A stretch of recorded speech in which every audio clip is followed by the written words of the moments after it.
ಈಗ ಸಾಹೇಬ್ರು ಅವ್ರು ಬರೋವರೆಗೂ ಕಾಯಕ್ಕಾಗಲ್ಲ ಮೇಡಮ್ ಅವರೇ. ಇವತ್ತಾಗಿದೆ, ಕ್ರಮ ಆಗಬೇಕು. ಫೋನ್ ಮಾಡಿ ಮಾತಾಡಿ. ಅವ್ರು ನಿಮ್ಗೆ ಚಾರ್ಜ್ ಕೊಟ್ಟಿರ್ತಾರಲ್ಲ, ಅವ್ರ ಹತ್ರ ಮಾತಾಡ್ಬಿಟ್ಟು ನೀವು ಏನು ನಿಮ್ಮ ಕೈಲಿ ಕ್ರಮ ಜರುಗಿಸಿಕ್ಕೆ ಸಾಧ್ಯ ಆಗ್ತದೋ ಆ ಕ್ರಮವನ್ನು ಜರುಗಿಸಿ ತನ್ನಿ. ತಂದುಬಿಟ್ಟು ಏನು ಹೇಳ್ತಾರೆ ಕೇಳಿ ಹೇಳಿ, ನಮಗೆ ಕೇಳಿ ಹೇಳಿ. ಏನು ಇತ್ತೀಚಿನ ದಿನಗಳಲ್ಲಿ ಸರ್ಕಾರದ ಅಧಿಕಾರಿಗಳ ಕರ್ಮಕಾಂಡ ಹೆಚ್ಚಾಗ್ತಾ ಇದೆ.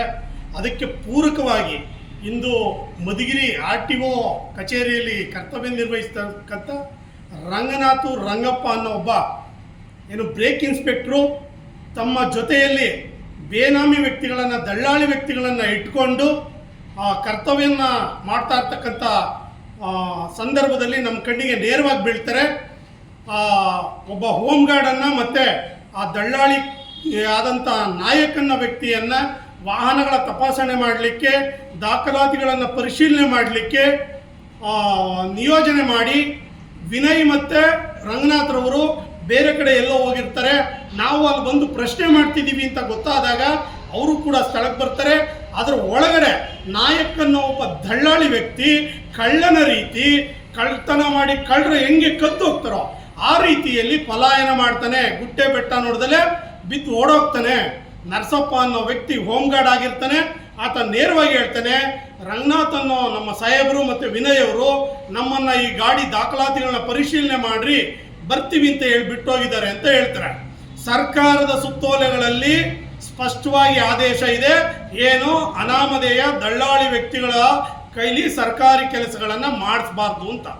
ಆದರೆ ಈ RTO ಕಚೇರಿಯಲ್ಲಿ ರಂಗನಾಥ್ ರಂಗಪ್ಪ ಅನ್ನೋ ಒಬ್ಬ ಬ್ರೇಕ್ ಇನ್ಸ್ಪೆಕ್ಟರು ಇವತ್ತು ದಳ್ಳಾಳಿಗಳನ್ನು ಇಟ್ಕೊಂಡು ಕೆಲಸ ಮಾಡಿಸುವಂಥ ಹೀನಾಯ ಸ್ಥಿತಿಗೆ ಬಂದಿದ್ದಾರೆ.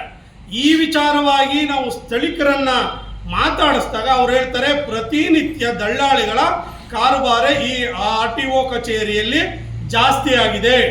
ರಂಗನಾಥ್ ಅನ್ನೋ ಒಬ್ಬ ಬ್ರೇಕ್ ಇನ್ಸ್ಪೆಕ್ಟ್ರು ದಳ್ಳಾಳಿ ನಾಯಕನ ವ್ಯಕ್ತಿಯನ್ನು ಇಟ್ಕೊಂಡು ಇಲ್ಲಿ ಕೆಲಸ ಕಾರ್ಯಗಳನ್ನು ಮಾಡ್ತಾ ಇದ್ದಾರೆ.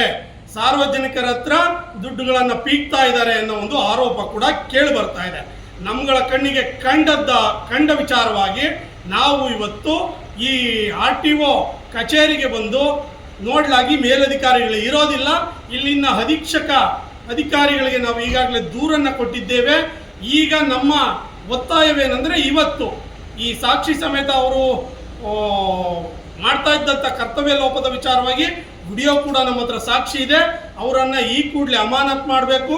ಜೊತೆಗೆ ಈ ಕಚೇರಿಯ CC ಕ್ಯಾಮ್ರಾಗಳನ್ನು ನೋಡಿದ್ರೆ ದಳ್ಳಾಳಿ ವ್ಯಕ್ತಿಗಳು ಇಲ್ಲಿನ ಅಧಿಕಾರಿಗಳ ಜೊತೆ ಎಷ್ಟು ನಿರಂತರವಾಗಿ ನಿಕಟ ಸಂಪರ್ಕವನ್ನು ಹೊಂದಿದ್ದಾರೆ ಅನ್ನೋದು ಕೂಡ ಗೊತ್ತಾಗ್ತದೆ. ಆ ಒಂದು CC ಕ್ಯಾಮ್ರಾ ದೃಶ್ಯಾವಳಿಗಳನ್ನು ನಮಗೆ ಮತ್ತು ಮಾಧ್ಯಮದವರಿಗೆ ತೋರಿಸಬೇಕು. ಈ ಕೂಡಲೇ ಆ ಒಂದು ಭ್ರಷ್ಟ ಅಧಿಕಾರಿಗಳನ್ನು ಅಮಾನತ್ ಮಾಡಬೇಕು ಅಂತ ಹೇಳಿ ನಾವು ಈ ದಿನ ಈ ಕಚೇರಿಯಲ್ಲಿ ಹೋರಾಟ ಕೂತಿದ್ದೀವಿ. ನಮಗೆ ನ್ಯಾಯ ಸಿಗೋವರೆಗೂ ನಾವು ಈ ಸ್ಥಳವನ್ನು ಬಿಟ್ಟು ಕದಲೋದಿಲ್ಲ.